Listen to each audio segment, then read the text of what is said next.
بسم اللہ الرحمن الرحیم۔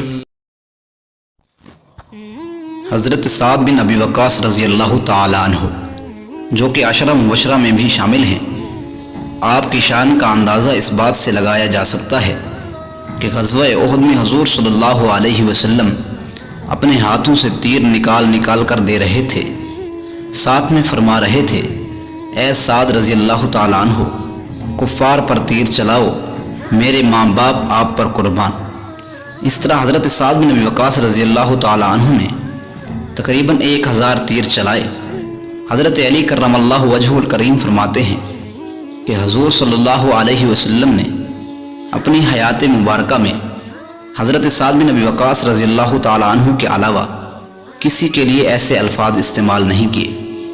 پھر ایک دفعہ حضرت سعد بن ابی وقاص رضی اللہ تعالی عنہ بھی بہت بیمار ہو گئے، تو حضور صلی اللہ علیہ وسلم ان کی عیادت کے لیے آئے اور آپ کے لیے صحت یابی کی دعا بھی فرمائی، اور ساتھ میں یہ بشارت بھی دی کہ آپ کی وجہ سے ایک قوم کو بہت بڑی فتح اور خوشی ملے گی اور ایک قوم کو بہت زیادہ نقصان اٹھانا پڑے گا۔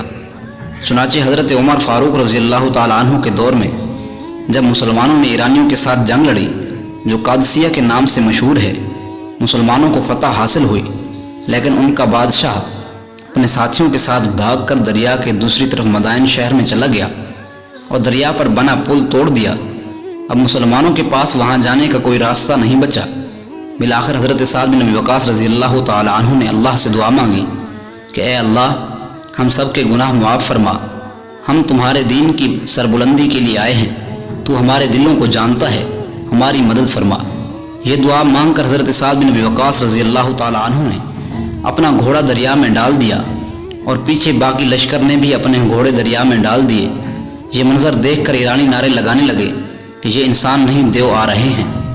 جب بادشاہ نے دیکھا تو وہ شہر چھوڑ کر بھاگ گیا۔ پھر مسلمانوں نے حضرت سعد بن ابی وقاص رضی اللہ عنہ کی قیادت میں دریا عبور کر کے مدائن شہر کو فتح کر لیا۔ یہاں مسلمانوں کو بہت بڑی کامیابی ملی اور بہت سارا مال غنیمت بھی، اور کافروں کو عبرت ناک شکست سے دوچار ہونا پڑا۔ یہاں حضور صلی اللہ علیہ وسلم کی بشارت بھی پوری ہوئی جو انہوں نے حضرت سعد بن ابی وقاص رضی اللہ عنہ کو دی تھی۔